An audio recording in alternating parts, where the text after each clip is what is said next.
Welcome to Uncharted. I'm your host, Captain Kelly, and with me today is Chef Tzarina.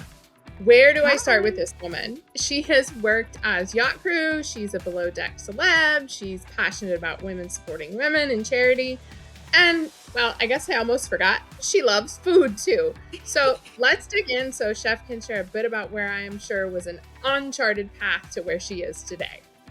Welcome! Hello, welcome! Oh, Uh-oh. the signal's just gone. Can you hear me? Yes, I can hear you. Maybe you can't hear me. Okay. No, it just went a bit robotic, but I've got you now. Hi. Okay, so so I got the intro, and let me just say this. So, welcome. Oh, thank you so much for having me, Kelly. I really appreciate it. No, I'm so glad that you're here. It's so much for us to talk about. And, I know we had like a brief phone call just yesterday and we started diving into everything. And I was just like, oh my God, I can't wait. This is going to have to be like a 2-part episode for the podcast. So, like, it, you just what caught my attention was your Instagram profile and a particular post that you had made. But before we dive into that, I mean, just give us a little. I mean, I know you love food, you love people. There's so much I wanted to just dig into, but first tell us where. We need a bit of background, where you're from, how you got into yachting, like just all the good stuff. Oh, some background on me. So I'm actually from the southwest of England, a place called Bristol. I started really cooking around 15, 16 years old. I was literally a high school dropout, and no one thought that there would be any hope for me at all. So now I do like to give a bit of a look at me now moment. Me Um, too. I didn't know I dropped out at really? 15. Yeah. So I'm the same way. I'm kind of like, yeah. Yeah, And when I dropped out, I remember in the principal's office, the principal told me, he was like, literally said, you'll never amount to anything. And so now I'm kind of like, yeah. yeah, yeah. So same for you, huh? I mean, now I've been back home this summer, I've actually been noticing like the pattern in this that all the people that thrived at school, now I've come back, are all kind of in the same village. And all the people that were like bullied and told that they weren't going to be successful are off doing incredible things. I actually think there might be a bit of a pattern in this for if I you tell a know. child you can't do it, then we're like, well, watch me, you Yeah, know? yeah, yeah, I know. So that's so cool. How old were you when you dropped out of high school? 15, 14, 15. 15. Okay, so same Yeah. age. And so that's when you Yeah. started cooking then? Yeah, well, my mother was said basically I've got to do something. So I did cooking courses part time, but also as in like cooking school, but also part time did hairdressing. Not a hairdresser, never gonna be a hairdresser. I actually think I turned someone's hair green once actually. So I'm Oh glad my that I god. stuck to cooking. And so then from there, like, where did you go? How did you end up, give us the how did you end up So finally on board I went yachts? into the restaurant industry. Yeah, I went into the restaurant industry. I wanted to learn everything because of my ADHD. I'd work in a restaurant for maybe 6 months, know the menu and recipes off by heart, and be like, okay, I know Indian food now. Let's go to an Italian restaurant. And I just kept jumping from cuisine to then go into private household cooking and then traveling private chef and then high end ski chalets. And then I got to about 26 years old and I was about, well, let's give yachting a go. And then that's just obviously propelled me to go and do something like below deck, which is Oh my god, so you're a late insane. bloomer in yachting too, because wow, this is just too funny. We both dropped out of school at the same time and then got into yachting about the same age as well. So I always say I'm a late bloomer when it comes to yachting. Yeah. But Wow. everyone told me who I knew in yachting that it was like the big elite, it's 7-star service on the water, and I never thought I was good enough. And then the first boat I joined, I was like, is this it? I could have done this years ago. And it's just the confidence that I felt like I couldn't do it. And when I got there, I realized actually, if you just work really, really hard, then it is possible. I you bring up a good point because it when you think about what definitions of success are and how I look back like you, and I'm really proud, and I'm kind of like, yeah, look at me now. Um, and people ask you, how do you do it? And it's very simple. Work really freaking hard.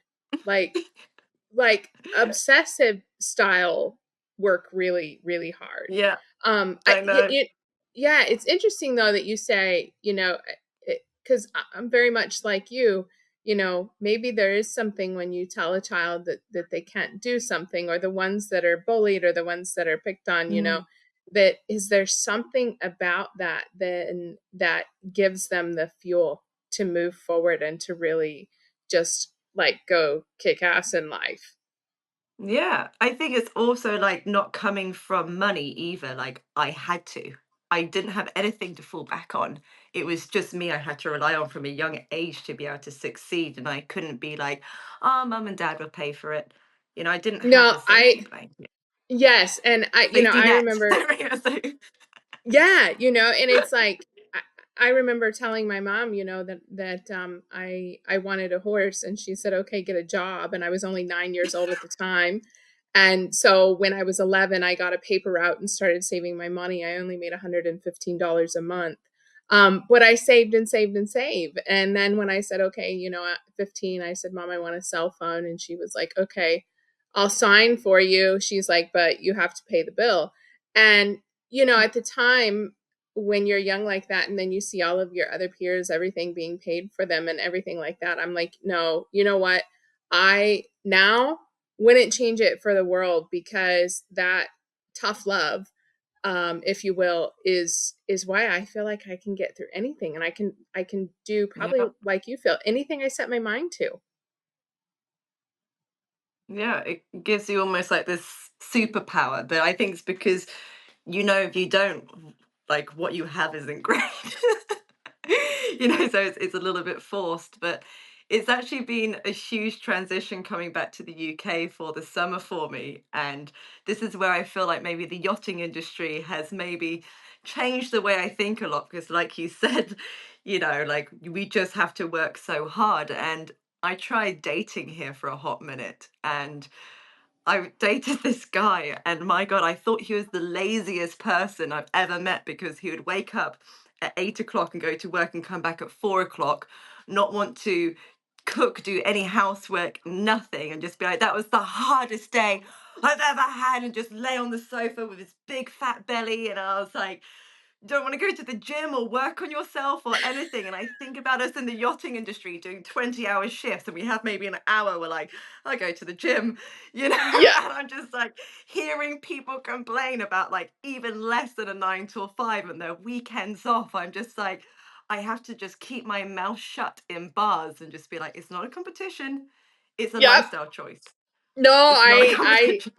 I hear you. I hear you. No, I'm the exact same. And but no, like it's crazy. Like look at you. You're a celebrity. You went from high school dropout to like freaking big time celebrity. Like you just don't get You're making me any. blush, Kelly. But for real, like you just don't get any bigger and better than that. Like you're like a real life human success story and defying all of the odds. And I think it's just really important for people to know that if you put your head down and you work your ass off, the sky is the limit. As cliche as it sounds, it really is. But No, it it is. takes. I think, like, also being someone who's like very much on the spectrum, and it's just finding what your thing is. Like I knew that I can't read and write properly. Now I can afford a personal assistant to do that for me. And I had to figure out how to earn money so I can afford things like that to help me propel through life because I know that I can't do it alone, Really, so is your but I can't dyslexia that sit down bad? and do it like it's oh, really, really bad. Very, very bad. Because it's with a mix of ADHD as well, that on top of my dyslexia, I just like don't see things because I'll be like, oh, that Wow. looks boring, you know? But you know what? I have very high anxiety, like could potentially Mm, be like debilitating anxiety. But you have to learn how to Wow. channel that. And it sounds Well, like that's it. you took your quote unquote disability and you channeled it into like literally being your superpower. I decided not to take the medication from a very young age, and I decided to literally to go like the therapy route instead. So I have had huge like safety blankets of therapy, not like psychotherapy, NLP therapy, and hypnotherapy to help me through it because I didn't want to be taking tablets every Wow. day and having my Wow. brain changed. So I've Yeah. instead of basically blocking it, I have to hit really hard truth, Well, which is not nice, but it's good. yeah, well, yeah, it sucks. It doesn't feel good. And it's in it. I spent years and years and years in therapy because of my depression and anxiety. But, and Mm. like you said, had to go through some really hard truths. But like now I'm the happiest literally that I've ever been. And it's just like, so when And you're I, so successful. well, thank Are you you. Thank you. kicking ass? Well, thank you. That's so cool to hear from like a celebrity. Like that's really cool because like but it's again it goes back to hard work. I mean, how many times are we going to say that, in this podcast? Mm, And but it just it really, that's just wow, that's so cool. Like you've defied the odds in just so many freaking ways. I had no idea. So, listen, I want to change gears for a second. So, we met on mm. Instagram, so we've been Insta pals for just a hot minute now. And you made you made a comment about sexual assault and about a captain being a bully. And you know that this area is very near and dear to my heart, and I'm very passionate about Yeah. this. And I alluded to it just a few minutes ago. I was going to commit suicide at the age of 26. And so that's what sent me into the Mm, extensive therapy and doing all of the work. So when I yeah. see the bullying, the sexual harassment, the decline in mental health in the industry, it really tugs at my heart, but it really just pisses me right off. And so And I've it's a chosen with trigger as my, well. what's that? It's a trigger as well, being in that environment. If it's something that you've been It around is. yourself, it's a huge trigger for your mental health. Yes, and so I I'm just like, "No, this stuff has to stop." So I started speaking out about it, and I'm speaking internationally, which is crazy, but you made this post about the sexual harassment and this captain that was being a bully. One, why did you make that post? And can you just share a little bit more about that? Yeah, I mean, I'm pissed off, about how in the yachting industry, we don't have proper background checks and, we are, young people coming on board. And as soon as we step on board, we go to sea and we're trapped on a boat with people that we don't know. We don't know their background. We don't know if they've been to prison. We don't know if they've ever hit their wife. Like, we don't know anything. And I just feel like there needs to be more awareness. And if one person speaks about it, the second person will. And the more people we get talking, then hopefully the more change we can get. And Yes. I have like this 5 minutes of fame from below deck, and I'm like, oh, let's do something good because I'm really pissed off with this. I've had to go to hospital on three different occasions with different female crew members who have been, sexually assaulted by their captain or just beaten up by their captain or just something happening on board that's highly illegal. And I just feel like I've just taken this summer off for like due to health reasons. And I'm about to get back into the yachting industry again. And I would just like it to be a safer place. I've been on 33 boats now, and on nine of them, I've been sexually harassed. So I have to leave because I And I'm said like no. you. And I'm just pissed off. Mhm. I'm pissed off about it, and enough is enough. And so that's why I, like you, realizing that you've got a platform to utilize as being a Mhm. celebrity, and it giving you a bigger voice. I decided to use my platform as being a captain, but also um, in an area I think where being a female captain actually is an advantage instead of a disadvantage now, Oh, because I absolutely. can speak from there's just something about a woman speaking about mental health and sexual harassment. And I've been sexually harassed myself as a junior captain and as a senior captain, and Mm. actually by one of my own crew members. So you can imagine the tailspin that Wow. that sent me in, thinking, like, Yeah. what did I do wrong? Like as a captain, how did that happen to me? Um, and seeing it and hearing the horror stories of, like, the most recent one that I was told was that the captain told the stew that she could have the day off if she would deliver his coffee into his cabin while he laid there naked. So she could, if she brought him the coffee, she could hang out in his room all day and have the day off.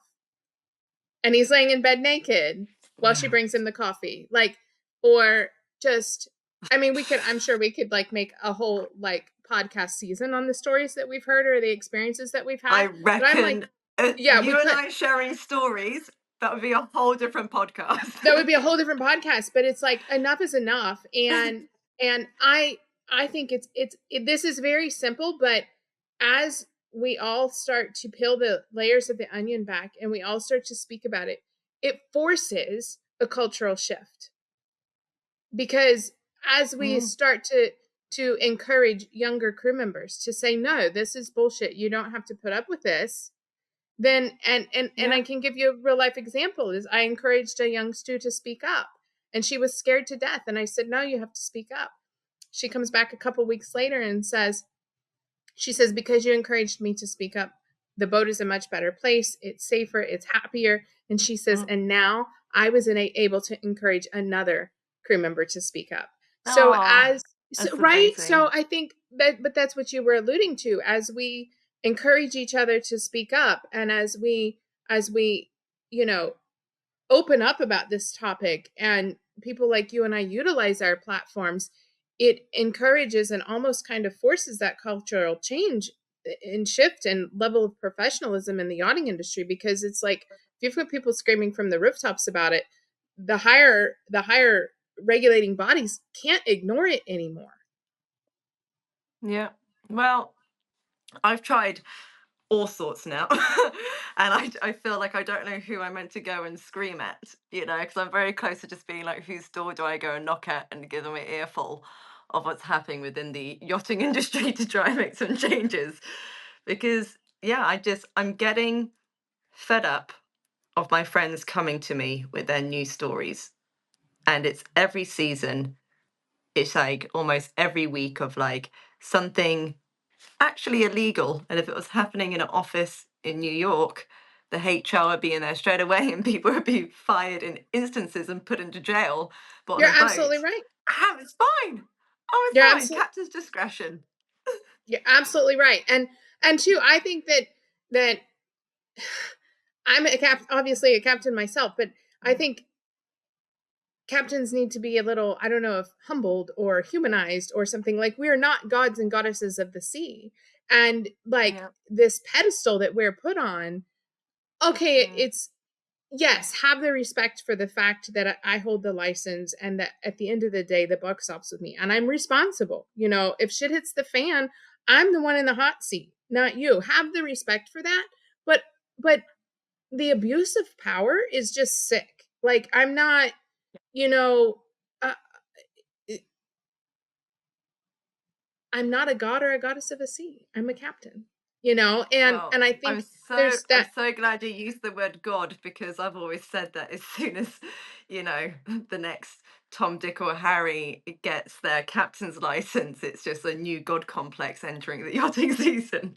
And it's not that, and so, and interestingly enough, I was invited over to the US embassy in London, I think earlier this year sometime. And it was a Mm, roundtable discussion on how we can make a better place for seafarers. It was on the wellness of mm, seafarers. And it was all commercial. I was the only yachty in the room. And folks are going around the room sharing their ideas about what they think can be done to make life better on board. Again, these are all commercial ships. And people are saying things, and I don't minimize what they're saying at all, because the commercial industry has their own host of issues, but people are saying things like, well, I think that if the chef recognizes that he or she's got multiple different nationalities on the boat and maybe just tries to do things like cook, a meal that's specific to their culture, to their palate, it makes them it does a lot for the morale. And I'm like, okay, those things are great. So we're going around the room and people are sharing things like these. And they get around to me, and I was like, well, I just wish we could do some things so that our captains weren't driving vessels intoxicated. Like, I just wish that we had captains that weren't driving boats drunk, and crew members. Their Yeah. chins hit the floor. And they're like, you mean, Yeah. you mean boats are still being operated under the influence? And I'm like, yeah. Uh-huh. And so where I'm going with this is we are so far behind the commercial industry. I mean, granted, the We're commercial so industry, far they behind. so far behind. And I think that if we commercialize the industry a little bit, and I was just on the yacht servant, the ship that ships the ships back and forth across the Med and everything. They've got 30 crew members on there, and would you believe every single one of those crew members has their own their own crew cabin? All 30 of them. Really? None of them have to share. Oh, can I apply for that job? Well, that's what I'm like. And like, you could do jumping jacks literally in the head. I actually took a video just to show it. Doing Yeah. jumping jacks in the head. Their rooms are Yeah. so nice, so big. They get room, each of them has a room to themselves. And Mhm. I'm learning that a lot of the commercial industry is like, I'm learning how much further ahead of Yeah. us they are than we even So realize. much And it's like, further ahead. why are we so we we are the elite of the elite. I mean, we've got this industry's got to be the wealthiest of all, but yet Well, we're living that's in it. these. You think that's it? Yeah. No, it's just the fact that we are the elite of the boating industry. We are the yachting industry. And the crew members are shoved into coffins, lying on top Mhm. of each other, and forced to like literally like eat their food on a step and work 20 hours a day, even though we do our hours of rest, but we shush about it. And we are the ones who work for the billionaires. We are the ones that work for the 1%, but all we do is make sure that the 1% are just getting their cake and eating it too. And we Yep. just have to Well, be silenced and go down to our little coffins every night and just pray that our captain isn't drinking and, oh, is the engineer going to touch me tonight? Like, mhm. there's something really backwards and wrong about this. Very backwards. And look, and I feel like I've kind of been picking on drunk captains here for a minute, and I don't want it to seem like I am, because it runs throughout all ranks. I mean, like you say, your engineers, or let's go to the interior for a second with the stews. I'm just gonna say it. I mean, Mm, they are mean as hell to one another. The bullying that goes on the interior department is freaking awful, and yeah. it just, but that goes to leadership, you know so let me go there for a second. That all goes back to leadership, and yeah, it all rolls uphill to the captain. So in the defense of a captain, if you think about it, only about 10% of our training pertains to 90% of our job. So Yeah. what I'm saying is, these years and years and years of courses that we take to learn how to read weather, navigate, operate a boat, we only do about 10% of our time. The rest of our time Yeah. we're spent peopling, leading. But nobody taught us anything about leadership along the way. We became a captain, or we became a department head, or we became a head chef because we're good at our skill set. Yeah. And so I think but this transcends through all industries, right? A CEO of a company becomes a CEO because he's good at his craft, right? And we're Mm. forgetting the art of leadership. And I think that if if we spent a bit of time on creating good leaders, a lot of these issues would be resolved. Yeah, I mean, I actually, you just literally threw me back to my last season I did before I took the summer off. And I had an issue with my chief stewardess who basically thought that she ran the whole boat and that she outranked me, even telling me what plates I should be plating on and everything. And I just kept looking at the captain like, you either need to tell one of us which one we are, because right now we're both thinking we're, above and we're clashing. And I just kept looking at the captain like, you're gonna have to, like, I need something from this. Like, you need to tell me to shut up and listen to her, or the other way around, because you can't have the same two ranking people who have different ideas about everything. It's not gonna work, No, you're absolutely right, And I and it's still don't really know. I'm still trying to think. So head chef on a 60-meter, am I more than the chief stewardess? Like, I don't, am well, I? you're 2 entirely different departments, right? You're not gonna go down into the guest cabins Yeah, I and think tell that was her the how to problem. I operate. was never telling her how to manage her apartment. Yeah, I never told her how to manage her apartment, but she just felt like she had to come in and manage me and my sous chef and take over everything. And I just kept saying to her, "Get out my department. Just go, But we're it's but go focus on yours." as captains, we're not taught how to deal with that stuff. We're not taught how to deal with conflict resolution and that Yeah, kind of thing. We're taught weather navigation and boat handling is what we're taught. We just get there because that's what we do. And I think so. Like I said, in the defense of all crew members of all ranks, we need we need more leadership training. We need more experience with yeah, learning how to properly lead. And I think that that would solve a lot of issues. But I'm like you. I'm screaming one from the hundred rooftops. percent. I'm using my platform. You're using your platform. And the regulating bodies can't help but hear us. I want to go to a different Yeah. area. Women supporting women. Um, I want to spend. We kind of hit on it a little bit talking about the interior, which is largely women. Let's spend a minute here because we need more of this. And as I was educating myself a little Mm. bit more about you and getting to know you a little bit on our phone call last night. Um, you're huge about women supporting women, and we need more of that.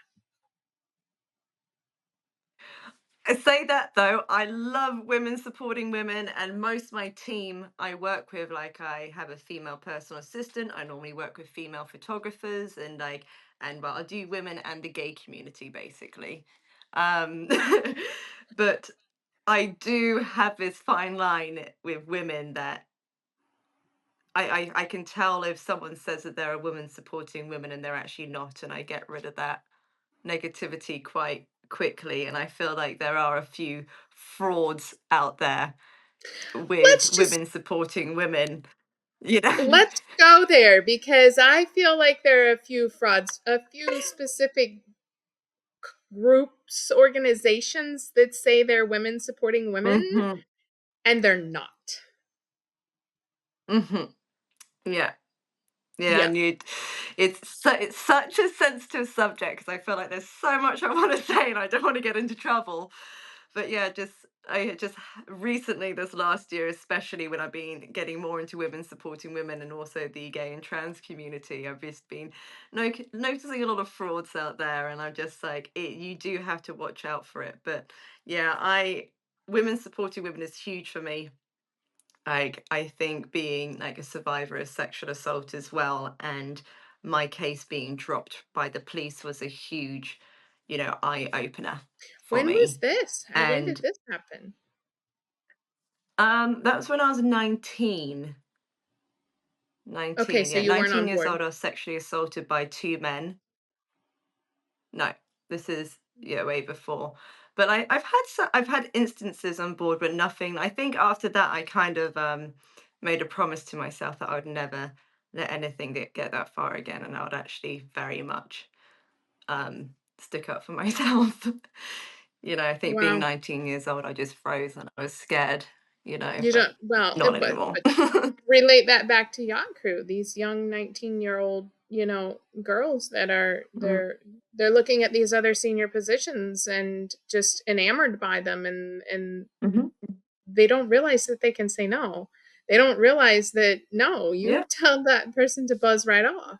Like you don't this is yeah. not acceptable. And and I know that a lot of crew are afraid, well, if they do speak up, will they get blackballed and not be able to get another job? No, because let me Yeah. tell you this, the good captains know who the bad Yeah. captains are. We do. And I've so, always said this. yeah. We know Yeah. who's who. So we know if something's coming out of somebody's mouth. We know whether it's bullshit or not. So don't ever feel, for anybody Yeah. that's listening, don't ever feel that speaking up is going to cause you to get Yeah. blackballed. Not one bit. I Not actually I cringe at myself. If I had a recording of it, I would think I'd literally throw up in a basket or something. Like, I used to, my first 2.5, 3 years of yachting, because I was so proud of the yachting industry. When I would be speaking to my friends about the yachting industry outside of yachting, I'd be like, I cannot say no to my captain. I cannot say no to my owners.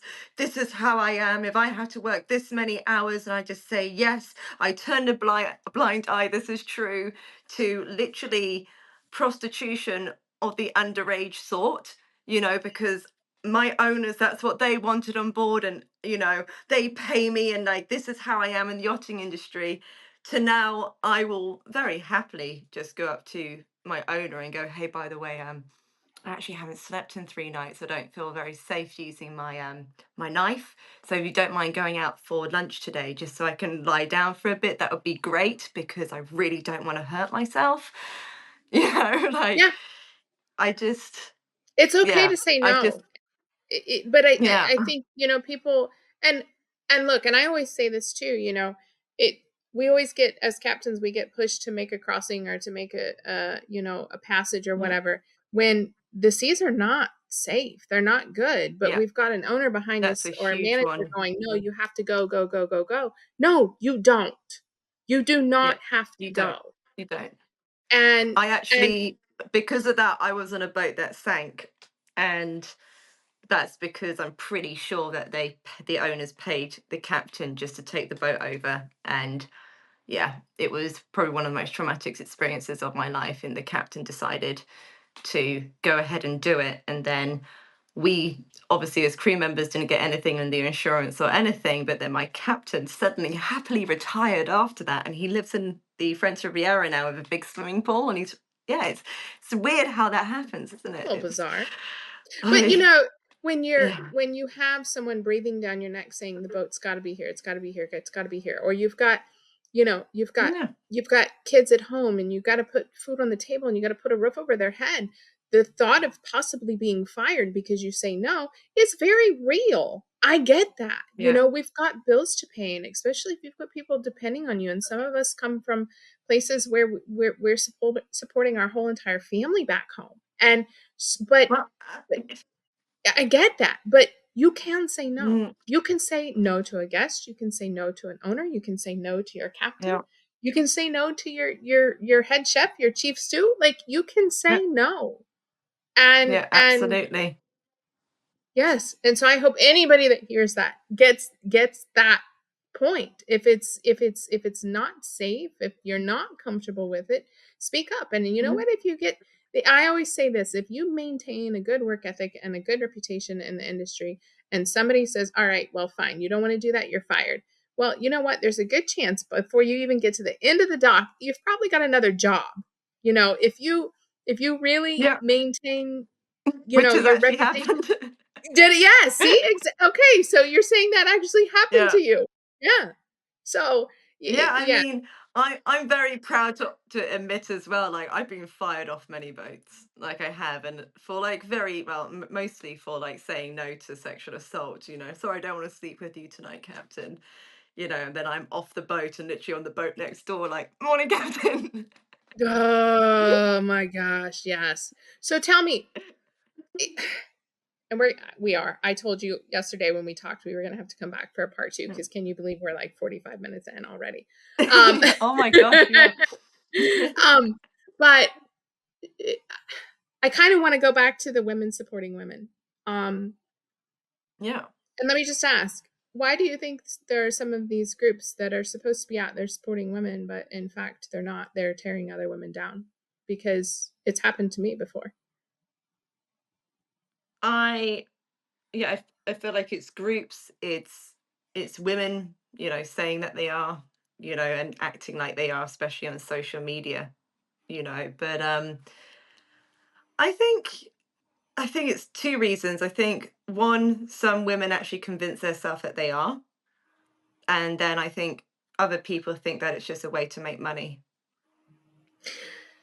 I try to see It's it from a it's place like of a go ahead. yeah, I mean, I guess it's just like, oh, that's a branding I can get behind, and don't actually know what the core meaning of it is, and actually what it means to support women. And actually, it means very much putting yourself out there and being extremely vulnerable to help other women. And listen, I'm all about somebody making a brand and make a bank off of it. Make a business, make a brand. You if you're going to be putting yourself out there and you're going to be putting the time, effort and energy into like what I am, my brand is literally another full-time job. You know, Hmm. I deserve to be compensated for This is true. that. And so if you are going to But make you a are brand, real. yeah, You are women supporting women, but someone just doing it on their own, like, oh, I can make money off that. yeah, That and not those are the having people you need to be wary of. the true meaning behind it. But if you're creating a brand and you really are true, you deserve to make millions. You deserve that to be Yeah, all this of is us. true. And for some odd reason, sometimes I think women feel guilty for asking for compensation for our efforts or wanting that Mm, equal pay, and we shouldn't. So make a brand, make it one hell of a business. mhm. Maybe it becomes Yeah, my hope for me is that my brand becomes my when I can't run boats anymore, I hope that my brand then becomes my exit strategy for out of, the yeah, that would be industry. incredible. Wouldn't it though? But don't the I try to see it when you've got some of these groups or women that say they support other women and they don't. I try to see it from a place of empathy, if you will, because I Yeah. think that they're very hurt deep down inside. I Mm, think that there's some very deep stuff there with why they aren't truly supporting. Is it jealousy? Is it insecurity? Is it what is it? Is it because if you think about the moments through your life when you've been mentally healthy and mentally unhealthy, when you're mentally healthy, you want the world for everyone. yeah. But when something's going on, that's when you become more competitive, more catty, more when the self-esteem and the confidence isn't there. I think that's when you Mm, start to become less supportive of other humans, not just women. yeah. And so I think that there's some deep work that needs to be done. So I Actually, try this to this see has it. literally hit the nail on top of the head, because the biggest clash I've had with someone recently in this situation, which actually soon will be quite public, um, I did keep saying to her, like, you just need to have some real therapy. You need Mhm. to have some real therapy. And then she kept turning it around, being like, you're not actually that nice of a woman. Like, you're actually quite a bully. I'm like, no, I'm voicing and standing up for myself. And I've been in therapy since I was 9 years old, and you've never had any therapy or healing. But if you want to project that onto me, Yes. that's fine. But she used to just silence me. I would just be so shocked by her. I'd just be there like, I actually don't know what to say to you. It was It very, very bizarre. yeah, and well, and what do you say? They're calling you the bully, but no, you're not being a bully. You're standing up for yourself. You've done the hard work. Like Yeah. therapy for me, oh my God. Therapy is why I literally am the happiest I've ever been. Like, and I've been saying Yeah. that for quite a few years now. But that's therapy is why I am who I am. And I think it's what allows me to try to see, you know, when women or men tearing one another down, Mm, I try to see that that comes from a really deep rooted place of insecurity. And I mm, wish for them to dig in and do the work so that they truly then yeah. can support one another. Because you know what? There's room for all of us at the top. There's room for all of us to build a Well, that's successful it. brand. Yeah, it doesn't Yeah. it No, doesn't have to be a I competition, and if it is, let it be like a healthy competition, like my siblings and yeah. I all very successful, and we kind of thrive off of each other's success and kind of use that as a driver to help keep pushing us forward. Or some of my friends that are very successful, I use that. I'm so happy for them, but I use it in a positive way, not in a negative way. And I was Yeah. listening to a quote that Oprah made. It's been going around on Instagram, and she says, "If you have a friend that has one hint of jealousy, they gotta go." Because if they're Yeah. jealous of you, they're not gonna support you. They're gonna undermine you, they're gonna tear you Yeah. down. They gotta go. Yeah, It's I agree. like I said, that's I a whole find 'nother it like episode, right? because I had like hardly any friends at school. Now, like anytime anyone's close to me, I'm like, oh yeah, another friend. And I now I'm getting to this stage of like, oh no, actually, let's learn about this person and see if they're a good environment for you to be in. Because for Yeah. years I was just so excited to have a friend. Well, I was like that. I didn't have friends growing up. I had animals. Those were Mm. my friends. Yeah, And I had 12 cats. yeah, and I quit. I had 10 dogs. And so I quit high school to go run the farm, to be with my animals, because that's who loved me. That's where I was happy, because Yeah. my mom taught me from an early age what what the meaning of a true friend was. And in high school, oh, that's school is so Mhm. hard. And Yeah. I'm like, wait, no, these aren't true friends. I grew up, I developed, got boobs and a butt when it wasn't cool. And I was called Porky for years. Oh, And and so even to this day, my friend pool is very, very small. And just when I start to open it up, then you see, oh, I better close that space up a little bit, because to really find a true quality friend is it's hard. It really, really yeah, is it's hard. really difficult.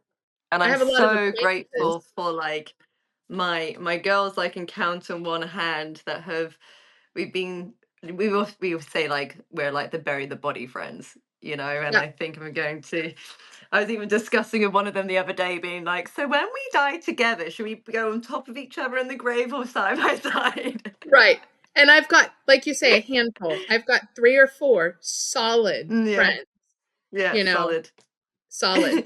And I think you're lucky. I think another quote that I've heard is, if you can go through life having one true friend, you're lucky. Yeah, yeah. Like true friend. And I've got like you. I've got a few. I've got 3 or 4 Yeah. just That's all I solid. need, otherwise it gets stressful. Yeah. Yeah, yeah. Well, tell me what's next for you? So I'm going to actually be doing my STCW refresher next month. It's about Exciting. time. I haven't had it legally for about a year. But I haven't been on a boat. So I'm hoping, because I booked in for a advanced cooking course. Okay. Because I've been a chef for 16 years now, and often I learn on the job and around other chefs, but I really wanted to do like a proper advanced course and learn about That's all the new techniques in exciting. the like cooking scene at the moment, because I'm very dated now. I can't believe even at 33 years old I'm saying that my food would be dated, but it's good to admit that, it's time to pick it up a bit. So yeah, I'm really excited about that. And then I'm going to go to Palma for Christmas. And then from there, look about coming stateside and getting on a job Oh and my start god. cooking Well, on a boat again. I guess you'll be coming to Yeah. South Florida, so I have to Yeah, see you. for We have to sure. have a coffee. Yeah, we will Um, do. oh my god, there's gonna be Yeah, so much we can talk about. Maybe we can do part 2 in person. That would be so fun. that would be fun. Oh, could I also mention e-power? Oh, yeah, yeah, yeah, I yes, did yes, forget. please mention e-power. Sorry. Oh, so also on the side, being here, I've been working alongside this incredible woman called EJ, where she's 24 now. She was 19 when she started it. The It's an app for people's safety, and it's the same sort of technology as if your phone or smartwatch thinks that you're having a heart attack or something, it will alert the police and stuff. So basically, it's an app on your phone. If you feel like you're in danger, you can activate it on your smartwatch or your mobile phone. and it instantly starts recording everything, and it saves it straight to the iCloud. So even if your phone gets stamped on or chucked in water, everything from your attack or the instance that you're in will be saved to the cloud. And Oh, wow. also, if you feel like you're being, let's say, followed and you activate it and it starts recording, if the person grabs you or whacks your hand out your phone or shakes you at all or your heart rate goes up, it will automatically call the police for you as well and have everything recorded. Oh my So god. it's This running is really well in the UK. brilliant. Oh my god, this Yeah, is brilliant. Like, this is yeah, like revolutionary. yeah. Wow. So So you said it's doing well in the UK? it's doing really well in the UK. I've obviously come later to the party now. She's put all the harder work in. I'm like, hey, let's get on this. And but we're basically looking for. I'll be truthful. We're basically looking for funding, so we can make it international, because this is something. The reason why it sang to my heart so much is because I want this for the people in the yachting industry, for the Yes. late walks back in St. Martin, for if there is an incident happening on board, it's getting logged, it's getting recorded, and it's just a full safety app, which I feel like every single yachty should have.